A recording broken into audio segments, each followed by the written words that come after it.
Hi friends, இன்றைக்கி பார்த்தீங்கன்னா millet dosa தான் செய்ய போகிறேன். இது கூட ஒரு வித்தியாசம் என்னென்னா கோதுமை ரவை இதில் சேர்த்துருக்கேன். இந்த கப்பில் வந்து ஒரு கப் அளவுக்கு எல்லாமே அளந்து எடுத்திருக்கேன். உளுந்து, ஆரியம், கம்பு, சோளம், வந்து கோதுமை ரவை வந்து இதெல்லாம் கழுகி முடிச்சுட்டு லாஸ்ட்டில் ஒரு டைமு தண்ணி ஊற்றி அலசிட்டு இது கூட சேர்த்து ஊற வச்சிடலாம். ஒரு 4 மணி நேரம் 5 மணி நேரம் கழித்து இதை நல்லா நைஸாக அரைச்சி எடுத்து மூடி வச்சிடலாம். இப்போ பாருங்கள், காலையில் நல்லா புளிச்சிருக்கு, மாவு நல்லா சாஃப்டாக இருக்குது. இதில் உப்பு மட்டும் போட்டு நல்லா கலந்து விட்டுட்டு தோசை ஊற்றிக்கலாம். சூப்பராக இருக்கும், ட்ரை பண்ணி பாருங்கள்.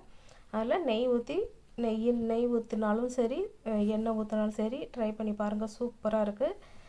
இந்த கோதுமை போட்டதுக்கு அதுக்கும் தோசை வந்து செம்மையாக இருக்குது. கண்டிப்பாக ட்ரை பண்ணி பாருங்கள்.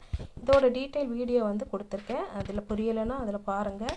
ட்ரை பண்ணி பார்த்துட்டு உங்கள் கருத்துக்களை சொல்லுங்கள். இது வரைக்கும் நம்ம சேனலை சப்ஸ்கிரைப் பண்ணலைன்னா கண்டிப்பாக சப்ஸ்கிரைப் பண்ணிடுங்க. பிடிச்சிருந்தா ஒரு லைக் போட்டுருங்க. தேங்க்யூ.